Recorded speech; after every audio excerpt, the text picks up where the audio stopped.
আপনাদেরকে নমস্কার। মুক্ত চেতনার কথোপকথন পর্বে আপনাকে স্বাগতম। আমি ইমন হাশমি আপনাদের সঙ্গে আছি। আজকের যে টপিকটা, এই টপিকটা হচ্ছে, প্রশ্নটি হচ্ছে এরকম যে ধ্যানের মাধ্যমে কি শুধুমাত্র আত্মিক উন্নতি হয়? তো এই প্রশ্নটা করছেন এর আগেও যে এপিসোডটা করছে, পর্বটা করছে, ওনারই কমেন্টের অনেকগুলো প্রশ্নের মধ্যে দুইটা প্রশ্নের উত্তর দিয়েছিলাম। ইতি যে প্রথম পর্বে যেটা আছে, কিছুদিন আগে যে পর্বটা আমি রিলিজ দিয়েছি, তো সেই প্রশ্নগুলোর মধ্যে আরো একটা প্রশ্ন তুলে ধরলাম। তার তো ইনি এই জায়গায় ইনি হচ্ছে কবির নামের, উনি কমেন্টটা করছেন। তো এখানে উনি যেটা প্রশ্ন করছেন সেটা হচ্ছে যে ধ্যানের মাধ্যমে শুধুমাত্র আত্মিক উন্নতি হয়। তো এখানে চলে আসলো কথা, ধ্যান এবং আত্মিক এবং উন্নতি, তিনটা সাবজেক্ট চলে আসে। তো আমি প্রথমে হচ্ছে ধ্যানের বিষয়ে সেটা তো হচ্ছে এর আগের এপিসোডে আমি অলরেডি বলে দিছি। যারা দেখেননি তারা দেখে আসবেন ধ্যান আসলে কি, ধ্যানটা কি, কিংবা ধ্যান কিভাবে করতে হয়। তো এখন চলে আসি, সেহেতু ধ্যানের বিষয়ে বলতেছি, তার আগে চলে আসি আত্মিক আর উন্নতির ব্যাপারে। তো আত্মিক যে উন্নতি, তো আত্মিক ব্যাপারটা এটা একটু তুলে ধরার চেষ্টা করি। তো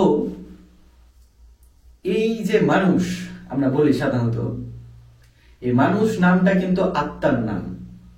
খুব ভালো করে বোঝার চেষ্টা করুন এবং মনে রাখার চেষ্টা করুন, এবং সূত্র হয়ে আমি কিন্তু সব কথাগুলো আপনাদের কাছে তুলে ধরার চেষ্টা করতেছি একটার পর একটা।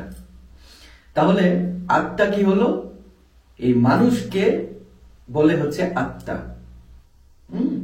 এই আত্মা থাকার দুইটা মাত্র স্থান আছে, শুধুমাত্র দুইটা স্থান আছে। এই দুইটা স্থান হচ্ছে কি? মানুষ এবং জিন। তো জিন যেহেতু হিডেন ব্যাপার, অদৃশ্যর ব্যাপার, সেহেতু জিন ব্যাপারে আমি আজকে যাচ্ছি না এই কথায়। তো মানুষ আসি। তো মানুষকে বলা হয় আত্মা। এটা কিন্তু অনেকজনেরই জানা নেই কিন্তু। তো এই মানুষ হচ্ছে আত্মার নাম। আচ্ছা,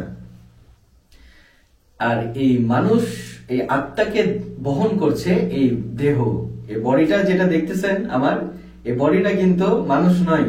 এই বডিটা হচ্ছে এই মানুষ মানে আত্মার ধারক কিংবা বাহক, এই দেহটা, বডিটা। আচ্ছা, এবার চলে আসলো ব্যক্তিত্ব। যেমন আমি ইমন হাশমি, আপনাদের পীর কিংবা আপনাদের গুরু, এটা হচ্ছে গুণবাচক যে ক্যারেক্টারটা, এটাকে বলা হয় ব্যক্তিত্ব কিংবা ব্যক্তি। তাহলে একটু ব্রেন কাটান। এই আত্মা ছাড়া এই যে বডিটা দেখতেছেন, এটা কিন্তু পশু সুলভ, মানে পশু বলা যায়। যদি আত্মার ব্যাপারটা না থাকতো তাহলে এটাকে পশু বলা হতো। একটা পশুরও কিন্তু ব্যক্তিত্ব আছে। যেমন একটা ঘোড়া খুব ভালো দৌড়াতে পারে, তখন তাকে বলা হয়, এটা দৌড় খেলার প্রতিযোগিতার হচ্ছে ঘোড়া বলা হয়। দৌড় ঘোড়া বলা হয় এটাকে। তো এটা তার হচ্ছে ব্যক্তিত্ব, ঘোড়াটা।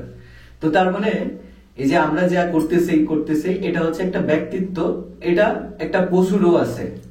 কিন্তু একটা পশুর কিন্তু এই যে মানুষ নামক যে আত্মাটা, এটা কিন্তু পশুর মধ্যে দেয়নি আল্লাহ তাআলা সৃষ্টিকর্তা, পশুর মধ্যে দেয়নি। পশুর মধ্যে জীব সত্তা, জীব আত্মা আছে, বাট হচ্ছে মানুষের যে আত্মাটা, এই আত্মাটা কিন্তু একটা পশু পাখির মধ্যে নেই। তার মানে এই আত্মা হচ্ছে মানুষ, আর এই দেহ বডিটা হচ্ছে এই মানুষ কিংবা আত্মার হচ্ছে বাহক। আর এই ব্যক্তিত্ব যেটা দেখতেছেন, এটা হচ্ছে আমার গুণবাচক চরিত্র। বুঝে গেল? আমি কিন্তু সহজ করে আপনাদেরকে বুঝাই দিতেছি, এভাবে বুঝাই দিবে না কেউ। তাহলে আত্মার বিষয়টা বোঝা গেল। আত্মিক, যেহেতু আত্মিক ব্যাপার, তো এই আত্মিক কিংবা আধ্যাত্মিক দুইটাকে বলা হয়, যেটা হচ্ছে আত্মিক যে সম্পৃক্ত যে ব্যাপারগুলোকে বলা হয় আত্মিক কিংবা আধ্যাত্মিকতা কিংবা আধ্যাত্মিক। এখন বিষয় হচ্ছে আমরা মনে করি যে আধ্যাত্মিকতা অনেক ভিন্ন জিনিস কিংবা এরকম আত্মিক জিনিসটা ভিন্ন জিনিস, কিন্তু আসলে না। আপনার ভিতরে আপনি যে বডির ভিতরে যে জিনিসটা আছে, যেটা বের হয়ে গেলে আপনি এই বডিটাকে ডেড বলবে, সেটাই কিন্তু হচ্ছে আত্মা কিংবা আত্মিক বিষয় কিংবা হচ্ছে আধ্যাত্মিক বিষয়। তাহলে বুঝে গেল আত্মিক ব্যাপারটা। এবার চলে আসে উন্নতি, আত্মিক উন্নতির ব্যাপার। তো উন্নতির ব্যাপারটা কি, যে ওই যে একটু আগে বললাম আত্মিক ব্যাপার যদি না থাকে, আত্মিক উন্নতির যে ব্যাপারটা যদি না থাকে, তাহলে হচ্ছে এই বডিটা হচ্ছে একটা পশুর মতোই সমতুল্য। তো উন্নতি কি, এই আত্মিক মনোভাব, মানে মনোভাব যে এটা তো এই যে আমরা বলি না মন, হ্যাঁ, এটাই কিন্তু আত্মা। তো এটার ইতিবাচক মুভমেন্টটাকেই বলা হয় উন্নতি। এখন ইতিবাচকটা কি, ইতিবাচক বুঝতে গেলে নেতিবাচক বুঝতে হবে আপনাকে। নেতিবাচকটা কি, আপনি যে খারাপ কাজকর্মগুলো করতেছেন, কর্ম, ঠিক আছে, চরিত্র, এগুলোর বিপরীতকে বলা হয় ইতিবাচক চরিত্র, ইতিবাচক প্রেক্ষাপট বলা হয় সেটাকে। তো এই আত্মার আত্মিক উন্নতি অর্থাৎটাই হচ্ছে, সহজ বাংলা ভাষায় বলি তাহলে, আপনার ভেতরের এই মানুষ, আপনি আপনার ইতিবাচক পরিবর্তনকে বলা হয় আত্মিক উন্নতি। আমাদের ইসলাম ধর্ম থেকে শুরু করে প্রতিটা ধর্মেই কিন্তু বলেছে যে আত্মিক উন্নতির কথা বলেছে, আত্মিক উন্নতি করো। তো এখন আত্মিক উন্নতি আমরা আসলে বুঝে উঠতে পারি না যে আত্মিক উন্নতিটা কি। যেমন কবির নামের যে আইডিটা কমেন্ট করছিল আমাকে, উনি যেমন বলছেন যে ধ্যানের মাধ্যমে কি শুধু মাত্র আত্মিক উন্নতি হয়। তো আগে কিন্তু আমাকে বুঝতে হবে আত্মিক উন্নতিটা কি, আসলে আত্মাটা কি, উন্নতিটা কি, সেজন্য আপনাদেরকে আমি খুলে বললাম। এখন অলরেডি বুঝে গেছেন যে আত্মিক উন্নতিটা মানে কি। আত্মিক উন্নতিটা মানে সহজ ভাষায় হচ্ছে আপনার ইতিবাচক পরিবর্তন গুলাকেই বলা হয় আত্মিক উন্নতি। কারণ এই আত্মা কিংবা মনোভাব, এই মন দ্বারাই কিন্তু আপনি কিন্তু সকল ধরনের কর্মকাণ্ড গুলো কিন্তু নিয়ন্ত্রণ করেন। একটা খারাপ মানুষ, তার মনে আগে সৃষ্টি হয় তার মনের ভিতরে খারাপ একটা তত্ত্ব, এবং সেটাকে সে ফলিয়ে দেয়, মানে কর্ম সংগঠন করে কিংবা কর্ম সে বাস্তবায়ন করে, তখন তাকে বলা হয় সে খারাপ মানুষ হয়ে গেছে কিংবা খারাপ, সে নেতিবাচক কাজ করতেছে, খারাপ মানুষ একটা। ঠিক তেমনি একটা ভালো মানুষ তার মনে মনে কিন্তু ভালো একটা কমান্ড কিংবা ভালো চিন্তা করে, তারপরে সে ভালো কাজটা করে, তাকে বলা হয় যে ভালো মানুষ। তো এই যে মানুষ মানে আত্মা, তো এই যে আপনার পরিবর্তন, পজিটিভ পরিবর্তনটাকে বলা হয় আত্মিক উন্নতি। হ্যাঁ, তাহলে এখানে প্রশ্নটা যেটা ছিল যে ধ্যানের মাধ্যমে কি শুধু আত্মিক পরিবর্তন হয়, তো তাহলে উত্তরটা হচ্ছে কি, যে ধ্যানের মাধ্যমে শুধুমাত্র আত্মিক পরিবর্তন হয় না, টোটাল সবকিছুর পরিবর্তন হয়।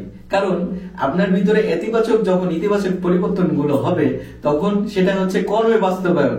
আমরা শিক্ষিত কাকে বলি? হ্যাঁ, আমরা শিক্ষিত আমরা মনে করি কি যে অনেক লেভেলের পর্যন্ত পড়ছে, এটাকে আমরা মনে করি শিক্ষিত। না, শিক্ষিত এটা না। আমরা হাদিস পড়ে দেখুন, ঠিক আছে, আপনার কোরআন পড়ে দেখুন, শিক্ষিত এটাকে বলে না। শিক্ষিত তাহাকেই বলে যে হচ্ছে তার শিক্ষা অনুযায়ী তার দীক্ষা পালন করে, অর্থাৎ হচ্ছে যে শিক্ষা পেল এবং তার দীক্ষা অর্থাৎ কর্মে সে বাস্তবায়ন করে সেই জিনিসগুলো, তাকেই শিক্ষিত বলে। তো তাহলে ধ্যানের মাধ্যমে আত্মিক উন্নতি শুধুমাত্র হচ্ছে না, ধ্যানের মাধ্যমে আত্মিক উন্নতি হওয়া মানেই হচ্ছে আপনার টোটাল ডাইমেনশনটাই, যে আপনার আত্মিক উন্নতি মানে আপনি মানুষ, তার মধ্যে আপনার দেহটাও পরিবর্তন হবে, দেহটাও সুস্থ থাকবে, তার সাথে সাথে আপনার চরিত্র, আপনার ব্যক্তিত্ব পরিবর্তন হবে, ব্যক্তিত্ব হচ্ছে ইতিবাচকতাও আসবে আপনার ভিতরে।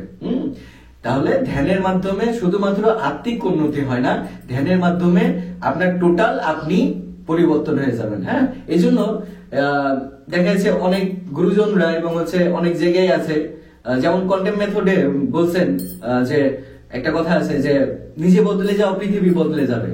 এই কথাটা কিন্তু শুধুমাত্র কন্টেন্ট মেথডের কিন্তু কথা না, হ্যাঁ, এটা কিন্তু আগের সব মুনি ঋষিরা, আগের ব্রাহ্মণ, আগের হচ্ছে দেখা যাচ্ছে যে নবী রাসূলরা এবং হচ্ছে পীর পাইগাম্বাররাও একই কথা বলে গেছেন, নিজে বদলে যাও পৃথিবী বদলে যাবে। হ্যাঁ, তো এটার মানেটা কি, রহস্যটা কি? এটাই যে আপনার আত্মিক উন্নতি আপনার আত্মিক উন্নতি যখন ঘটনায় পরিবর্তন হয়ে যাবে, যখন আপনার পরিবর্তন চলে আসবে, তখন সেটা আপনার পুরা জিনিসটা আপনার পরিবর্তন হয়ে যাবে, আপনার জগৎ পরিবর্তন হয়ে যাবে। অর্থাৎ আপনার ভাই পরিবর্তন হয়ে যাবে, আপনার বোন পরিবর্তন হয়ে যাবে, আপনার মা পরিবর্তন হয়ে যাবে, আপনার স্ত্রী পরিবর্তন হয়ে যাবে, এরকমটা না, কিন্তু আপনি নিজেই পরিবর্তন হয়ে যাবেন। আপনি নিজে পরিবর্তন হয়ে গেলে কি হবে? আপনার সাথে মারামারি হবে না, আপনার সাথে ঠুয়াঠাই হবে না। হ্যাঁ, আপনার সাথে কেউ করতে পারে এসে, কারণ ওদের পরিবর্তন হবে না, ওরা আপনার সাথে করতে আসবে, কিন্তু আপনি আর করতে যাবেন না। আপনার দ্বারা কোনো ভুল হবে না, আপনার দ্বারা কোনো পাপ হবে না। এই অবস্থাকে বলা হয় আত্মিক উন্নতি। এবার চলে আসি, এটা আপনারা বুঝেছেন ভালো মতো, আমি সহজ করে আপনাদেরকে বোঝাবার চেষ্টা করি এবং হচ্ছে বৈজ্ঞানিক ব্যাখ্যা দিয়ে বোঝানোর চেষ্টা করি, যেটা আপনি দিলাম। কারণ এই মুক্ত চেতনার কথোপকথনের মূল উদ্দেশ্যটাই হচ্ছে আধ্যাত্মিকতা, মানে আত্মিক যে ব্যাপারটা, আধ্যাত্মিকতা এবং হচ্ছে বৈজ্ঞানিকতার সহজ মিশ্রণ। আপনারা এই ট্রেলার যখন প্রথমে চালু হয় তখন তো দেখছেন বৈজ্ঞানিকতা, আধ্যাত্মিকতা তার সহজ মিশ্রণ। তো আমি এইভাবেই আপনাদেরকে এই যে আপনাদের প্রশ্নের উত্তরগুলো দেওয়ার চেষ্টা করি। হ্যাঁ, তো বুঝা গেছে আত্মিক উন্নতির ব্যাপারটা, আত্মিক এবং উন্নতির ব্যাপার। এবার চলে আসে ধ্যানের বিষয়ে, হালকা করে বলি। এর আগেও ভিডিওতে বলেছি, আমার যারা কন্টিনিউ দর্শক আছে তারা এই বিষয়টা অলরেডি জানে। হ্যাঁ, তারপরে আমি আবারও এটাতে বলে দিচ্ছি, কারণ এখানে ধ্যান, এই প্রশ্নটাতে ধ্যান এবং আত্মিক উন্নতি এই তিনটা কথা যোগ আছে। তো ধ্যান কিন্তু ভিন্ন ধরনের হয়, বিভিন্ন ধরনের হয়। আপনি একটা ঘড়ির দিকে শুধুমাত্র তাকায় আছেন, অন্য কিছু চিন্তা করতেছেন না, ঘড়ির কাঁটার দিকে দেখতেছেন, শুধুমাত্র ঘড়ির কাঁটার দিকে আপনার মনোযোগ আছে, এটাও কিন্তু একটা ধ্যান।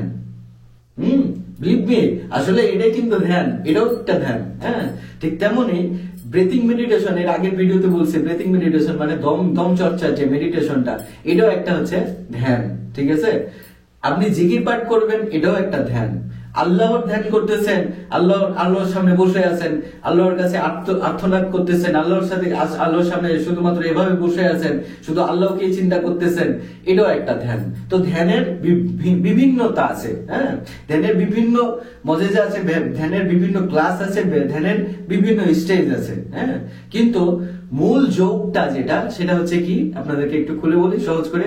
মূল যোগটাই হচ্ছে টোটাল সবকিছুকে বন্ধ করে একটা চিন্তার মধ্যে আসা। যেমন এই যে ঘড়ির কাঁটার দিকে তাকাই দেখতেছেন, এটাকেও ধ্যান বলে, তাকাই আছেন এভাবে। কিংবা প্রদীপ ধরে সামনের দিকে বসে আছেন, প্রদীপের দিকে তাকাই আছেন, এটাও ধ্যান। কিন্তু তাকাই থাকাটা ধ্যান না। আমি এর আগে ভিডিওতে বলেছি, মানুষের মন দুই রকম সবসময় কাজ করে। সেটা হচ্ছে একটা জিনিস দেখে কিংবা একটা জিনিস করে, একটা জিনিস খায়, আর আরেকটা জিনিস চিন্তা করে। হ্যাঁ, তো এই চরিত্র থেকে, এই যে এই ব্যাপারটা থেকে একত্রিত, এক হয়ে আসা। হ্যাঁ, যে আপনি ঘড়ির কাঁটারটার দিকেই দেখতেছেন আর অন্য কোনো চিন্তা করতেছেন না, অন্য কোনো চিন্তা আপনার ভিতরে প্রবেশ করতে দিচ্ছেন না, এটাকে বলে হচ্ছে ধ্যান। যেমন আমরা তরিকার মানুষরা যারা পীর তরিকায় আছেন কিংবা মুর্শিদ তরিকায় আছেন, যারা গুরু ভক্ত, গুরুকে যারা মহামানব হিসাবে মানেন কিংবা দেখেন, তারা কি করে? তারা হচ্ছে বলে যে আমি কিছু করতেছি না, আমি কিছু খাইতেছি না, আমি কিছু দেখতেছি না, আমার মুর্শিদ আমার দেখতেছে, আমার পীর দেখতেছে আমার। হ্যাঁ, এটাও কিন্তু একটা ধ্যান। এই ধ্যানটা হচ্ছে বসেও করা যায়, চলাফেরার মধ্যেও করা যায়, সবসময়ও করা যায়। হ্যাঁ, তো এই ধ্যানটা হচ্ছে, এটাও একটা ধ্যান। তো তার মানে কি হচ্ছে এখানে, যে আপনি আপনার মাধ্যমে, আপনার যে দ্বিতীয় চিন্তার মাধ্যমে কোনো কিছু করতেছেন না, শুধু একটার মাধ্যমে চিন্তা করতেছেন, এটা একটা ধ্যান। হ্যাঁ, তো ধ্যানের সেহেতু অনেক ডাইমেনশন, অনেক বিভক্ত ব্যাপার আছে। হ্যাঁ, ধ্যানের বিষয়টা খুলে বলতে গেলে অনেক বড় ভিডিও হয়ে যায়, অনেক কিছু তত্ত্ব নিয়ে আসে। কারণ ধ্যান কিন্তু আমি যে বললাম, ছোটখাটো জিনিসগুলো হচ্ছে ধ্যান। আপনি ধরুন যে একটা কিছু লিখতেছেন, শুধুই লিখতেছেন, অন্য কিছু চিন্তা করতেছেন না, এটাও একটা ধ্যান। ধ্যান অর্থাৎ হচ্ছে ফোকাস, একটা কিছুর ভিতরে একটা কিছুর মধ্যে হচ্ছে ফোকাস দেওয়া, একটা মনোযোগ দেওয়া, এটাকেই বলে হচ্ছে ধ্যান। হুম। তো তাহলে কি হলো যে ধ্যান, কোন ধ্যানটা হচ্ছে আত্মিক উন্নতি করে। প্রতিটা ধ্যান আসলে আত্মিক উন্নতি করে। সত্য এটা কিন্তু একটু ভালোভাবে বোঝার চেষ্টা করো। আপনি এখন মাথায় প্রশ্ন আসতে পারে যে ধ্যান, সকল ধ্যানই আবার আত্মিক কিভাবে উন্নতি হতে পারে। হ্যাঁ, যেমন ঘড়ির কাঁটার দিকে দেখা, যে ঘড়ির কাঁটার দিকে দেখতেছেন ঘড়ি tick tick tick tick tick tick করে কাঁটা ঘুরতেছে, ওই কাঁটার দিকে আপনার চোখ রেখে শুধুমাত্র ওটাই দেখতেছেন আর অন্য কিছু চিন্তা করতেছেন না, এটাও যদি করেন তাহলেও আপনার আত্মিক উন্নতি হবে। কিভাবে হবে প্রশ্ন জাগতেছে না যে এটা কিভাবে হয়? হ্যাঁ হয়, কারণ আপনি ওই কাঁটাটার দিকেই যদি তাকাই থাকেন, কাঁটাটা কিন্তু আপনাকে নেতিবাচক কিছু শিক্ষা দিচ্ছে না, ও শুধুমাত্র ঘুরতেছে টিক টিক টিক টিক করে। তো আপনি যদি 10 মিনিট যদি ওই জিনিসটা করেন, তাহলে অন্তত 10 মিনিট হচ্ছে আপনি নেতিবাচক কর্মকাণ্ড থেকে, আপনার ভেতরের নেতিবাচক কর্মকাণ্ড থেকে বিরত আছেন 10 মিনিট। তাহলে 10 মিনিট বিরত থাকা অবশ্যই আপনার আত্মিক উন্নতি দিবে। কিন্তু এখানে একটা ব্যাপার আছে, ওই যে আমি বলি যে আপনারা 10 মিনিট আধা ঘন্টা মেডিটেশন করতেছেন আর দিনের বাদ বাকি সময় হচ্ছে নেতিবাচকতার মধ্যে ডুবে আছেন, তাহলে কিন্তু এই 10 মিনিট কিংবা আধা ঘন্টা বসাতে ধ্যানে কিচ্ছু লাভ হইতো না। আপনারা 5 ওয়াক্ত নামাজ পড়তেছেন, আপনারা মন্দিরে যে পূজা করতেছেন, কিছুই লাভ হইতো না যদি সারাদিন আপনি নেতিবাচকতার মধ্যে ডুবে থাকেন। হ্যাঁ, যদি ইতিবাচকতার মধ্যে যদি ডুবে থাকতে পারেন, হ্যাঁ সারাদিন, হ্যাঁ, তাহলে হচ্ছে আপনার আত্মিক উন্নতি হবেই। তো একটা মেডিটেটর কিংবা যারা ধ্যান ব্যক্তি কিংবা ধ্যান করতেছে, তাদের কিন্তু অবশ্যই তাদের ভিতরে এটা থাকতে হবে, তারা প্রতিটা সময় কিন্তু পজিটিভ থাকে, তারা প্রতিটা সময় ইতিবাচক থাকে। এই জন্য যারা ধ্যান করেন, প্রকৃত ধ্যান, অনেকজনই তো 5 ওয়াক্ত নামাজ পড়তেছে, অনেকজনই তো ধ্যান করতেছে, মুর্শিদের ধ্যান করতেছে, জিকির করতেছে, অমুক করতেছে, ধুমুক করতেছে, সাজরা পাঠ করতেছে, কিন্তু তারপরে তাদের ভিতরে দেখবেন ওই পাঠ করার পরে আবার বিভিন্ন রকমের নেতিবাচকতা ওদের মধ্যে দেখা যায়। নেগেটিভ যে জিনিসগুলো দেখা যায়, তো তাদের কথা বলতেছে না, তারা হচ্ছে এগুলো থেকে বিরত। হ্যাঁ, তারা বাইরে, তারা শুধু আনুষ্ঠানিকতায় ইয়া করে। যেমন ওই যে তারা শিক্ষিত, কিন্তু আমরা বলি যে শিক্ষিত, কাদেরকে শিক্ষিত বলা হয়? যারা ওই শিক্ষা অনুযায়ী কর্ম করে। তো আমরা জিকির আজকার করলাম, 5 ওয়াক্ত নামাজ পড়লাম, আমরা গুরু দীক্ষা নিলাম, আমরা শিক্ষা নিলাম, কিন্তু দীক্ষা করলাম না, আমি দীক্ষা দিলাম না, ঠিক আছে, আমি কর্মে পরিবর্তন করলাম না, তাদের ভিতরে এই জিনিসগুলো কিছু কাজে লাগবে না।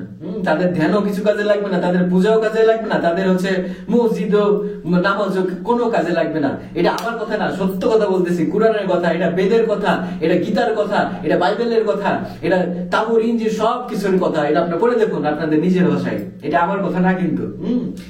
তো তাহলে হচ্ছে কি যে ধ্যান মানুষের আত্মিক পরিবর্তন করাই, বাট হচ্ছে এই যে জিনিসগুলো মনে রাখতে হবে। হ্যাঁ, তো যাই হোক, তাহলে যে আত্মিক পরিবর্তন করার যে ওয়ে, সেটা হচ্ছে ধ্যান।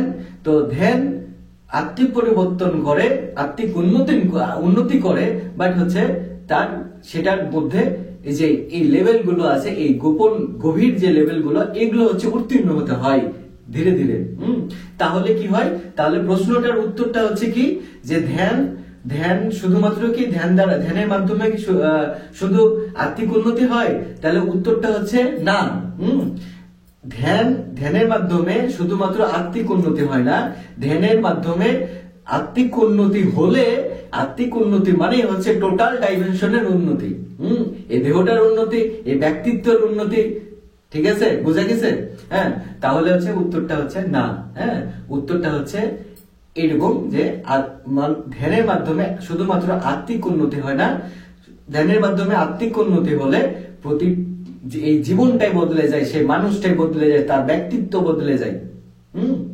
তাহলে ওভাবে ধ্যান করতে হবে। ধ্যানটা কেমন ভাবে করতে হবে? 10 মিনিট করে নিলাম, আধা ঘন্টা করে নিলাম, তারপরে হচ্ছে আবার হচ্ছে ফিকিরি করে বেড়ালাম, উল্টাপাল্টা কাজ করে বেড়ালাম, এরকমটা না কিন্তু। হ্যাঁ, তাহলে ধ্যান করতে হবে, ধ্যানের সাথে সাথে সেটা দীক্ষা মানে অর্থাৎ হচ্ছে কর্মযোগ লাগাতে হবে। তাহলে হচ্ছে কি হবে?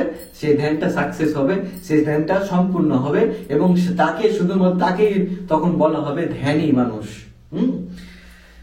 তাছাড়া কিন্তু যতই আপনি এরকম চুল বড় বড় করে দেন, আমার মতো তসবি মাথায় চন্ডালি হাড়ের রুদ্রাক্ষের মালা পরে বসে থাকেন, লাঠি নিয়ে বসে থাকেন, ঠিক আছে, এরকম ওন্না পরে নেন, ঠিক আছে, আর সুফিবাদের জাহাঙ্গীর বাবার বই পড়া, ঠিক আছে, খুব বলতেছেন এজিড আর ফেজিড আর হচ্ছে উমুক, এইগুলো কথা বলতেছেন, কোনো লাভ নাই। ওই যে আগের বলতো না যে ঘন্টা বাজে টন টন টন টন, ওই টন টন টনের কিছু লাভ হইতো না, ঠিক আছে।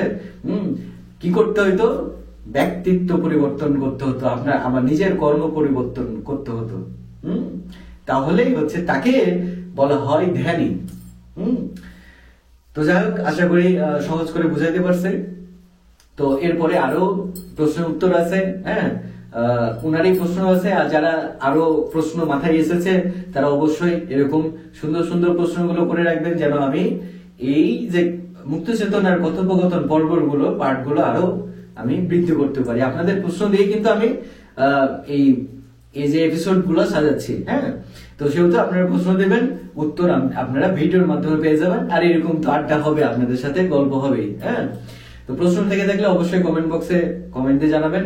আর প্রাইভেটলি যদি কোনো সমস্যা অসুখ বিসুখ থাকে, ওই যে আগে বললাম যে যদি আপনাদের ছেলে মেয়ে যে উভয় হোক, যেমন আমার সাদিকা আছে, আবার সাধক বিন্দুগ আছে, যারা আছে তাদের হচ্ছে জীবনী শক্তি বাড়ানোর জন্য কোনো ওষুধ কিংবা হচ্ছে গাছামো ওষুধ কিংবা হচ্ছে হার্বস, আয়ুর্বেদিক হার্বস, যে জিনিসগুলো, এগুলো যদি জানার ইচ্ছা থাকে, টনিক টোটকা, এগুলো আমাকে মেসেঞ্জারে কিংবা হচ্ছে হোয়াটসঅ্যাপে নয়, হোয়াটসঅ্যাপে আমি মেসেজে রিপ্লাই দিই না, আপনারা অনেকজনে হোয়াটসঅ্যাপে আমাকে নক করেন, কিন্তু আমি হোয়াটসঅ্যাপে কারোর সাথে কথা বলি না, ইমোতে কারোর সাথে কথা বলি না। আপনারা চেষ্টা করবেন এই কমেন্ট বক্সে কমেন্ট দেওয়ার, ইউটিউবে আমি ইউটিউবের কমেন্ট বক্সে উত্তর দেওয়ার চেষ্টা করবো, না হলে ভিডিওর মাধ্যমে উত্তর দেওয়ার চেষ্টা করব। আর যদি প্রাইভেট কোনো সমস্যা থেকে থাকে তাহলে মেসেঞ্জারে আমাকে মেসেজ দিয়ে রাখবেন। অনেকজনই মেসেঞ্জার ইউজ করেন না, বলেন যে ফেসবুক আমি ইউজ করি না। ফেসবুক ইউজ করার দরকার নেই তো আপনার, মেসেঞ্জারটা শুধু মেসেজ দেওয়ার আদান প্রদানের জন্য আপনার মেসেঞ্জার ইউজ করতে পারেন। এটা আমি এত আপনাদের জন্য কষ্ট করতেছি, আপনারা এইটুকুটা কষ্ট করবেন না। অনেকজনে বলে যে না আমি মেসেঞ্জার ইউজ করি না, ঠিক আছে, আবার হোয়াটসঅ্যাপ ইউজ করে, একটা আজব কথা। ঠিক আছে, করেন, ভালো কথা, ঠিক আছে, মেসেঞ্জার আপনার ইউজ করার দরকার নাই, শুধু আমার জন্য তো আপনারা করতে পারেন। মেসেঞ্জারটা করে আমাকে হচ্ছে ইমন হাসমি নামের যে আইডি আছে ওইটাতে নক করে রাখতে পারেন। তো মেসেঞ্জার নক করবেন, হোয়াটসঅ্যাপে ইমোতে নক করবেন না দয়া করে, কারণ হচ্ছে আমি এই দুইটা এতগুলো সোশ্যাল অ্যাকাউন্টে আমি কথা বলতে পারি না, কারণ আমার অনেক সময় যায় ভিডিওগুলো বানাতে, এবং আমারও নিজেরও ধ্যান কর্ম আছে, ওগুলো করে, আবার আমার শিষ্য আছে, ওদেরকেও সময় দিতে হয়। আবার আমার অনেক রুগী আসে, যে রুগীগুলো অনেক মুমূর্ষ রুগী আছে, তারপর প্যারালাইজ রুগী আছে, অনেক ধরনের এরকম রুগীগুলো আছে, মানসিক সমস্যায় রুগী আছে, জিনের এবং স্পিরিচুয়াল যে সমস্যার রুগীগুলো আছে, এদেরকে সময় দিতে হয় আমার। এই জন্য আমি হোয়াটসঅ্যাপে এবং হচ্ছে ইমোতে এত কিছুতে আমি সময় দিতে পারি না। এবং আমি দেখবেন যে আমার মতো এরকম সুফি আরো অনেকজনই দেখা যাচ্ছে যে চ্যানেল খুলে বসে আছে, তারা অনেক ভিডিও দিতেছে, তাদের অনেক ভিউ হচ্ছে, তারা অনেক ভাইরাল একটা মানুষ, তারপর তারা উত্তর দেয় না, ঠিক আছে। কিন্তু আমি কিন্তু আপনাদেরকে উত্তর দিই হোয়াটসঅ্যাপে না, দেখা যাচ্ছে যে এই ইউটিউবের কমেন্ট বক্সে আমি কমেন্ট দেওয়ার চেষ্টা করি, আপনারা দেখছেন, এর আগেও দেখছেন আমি কমেন্ট দেওয়ার চেষ্টা করি এবং আপনাদের রিপ্লাই দেওয়ার চেষ্টা করি, এবং এই যে মুক্ত চেতনার কথোপকথন পর্বগুলোতে আপনাদেরকে অ্যান্সার দিচ্ছি। তো আপনারা চেষ্টা করবেন এভাবে আমার সাথে সংযুক্ত থাকার। আর যারা এখনো সাবস্ক্রাইব করেনি অবশ্যই সাবস্ক্রাইব করে আমাদের সঙ্গে থাকবেন, কারণ আপনাদের এই ভিডিওগুলো অবশ্যই আপনাদের এটা প্রয়োজনীয় ভিডিও। আমি যতগুলো ভিডিও আমার চ্যানেলে দেখবেন, সেই চ্যানেলের প্রতিটা ভিডিও কোনো তর্ক বিতর্ক, কাউকে ঠোয়া মারা, কাউকে গিবত করা ভিডিও নেই, ঠিক আছে। আমার যতগুলো ভিডিও আছে সবই হচ্ছে ইনফরমেটিভ, আপনাদের যেগুলো জানার দরকার আছে এই টপিকের উপরে ভিডিওগুলো দেওয়া আছে। এই জন্য বিশেষ করে হচ্ছে আপনারা যারা সাবস্ক্রাইব করেন অবশ্যই সাবস্ক্রাইব করে আমার চ্যানেলটাকে সাপোর্ট করবেন, এবং হচ্ছে বেশি বেশি শেয়ার করবেন আত্মীয় স্বজনের কাছে, বিভিন্ন গ্রুপে এই ভিডিওগুলো শেয়ার করবেন, কারণ এই ভিডিওগুলো শেয়ার করার প্রয়োজন। আপনারা একটু বিবেক থেকে বিবেচনা করে দেখুন, এই ভিডিওগুলো বেশি বেশি শেয়ারের দরকার, কারণ সহজ সত্য ভাবে আপনাদের সুন্দরভাবে বোঝানোর চেষ্টা করি আপনাদেরকে, এবং আপনারা বুঝেনও। আপনারা অবশ্যই বুঝতে পারেন আমার এই ভিডিওগুলো, কিন্তু তারপরে আপনারা শেয়ার করেন না কেন আমি এটা জানি না। যাই হোক, এখানে উপরওয়ালা দেখতেছে আর আমার কষ্ট করে দেখতেছে, উপরওয়ালা যদি আমার সাথে থাকে তাহলে কারো দরকার নেই, এটা আমি জানি। তো যাই হোক, তো ভালো থাকবেন, ভিডিওগুলো বেশি বেশি শেয়ার করবেন এবং আমাদের সঙ্গে থাকার চেষ্টা করবেন। প্রশ্নের উত্তর আরো পাবেন, প্রশ্ন দিতে থাকবেন, ইনশাল্লাহ এইভাবে ভিডিও পেতে থাকবেন আপনারা। তো ভালো থাকবেন, সুস্থ থাকবেন, আমাদের জন্য দোয়া রাখবেন, আপনাদের জন্য দোয়া থাকলো। আল্লাহ হাফেজ।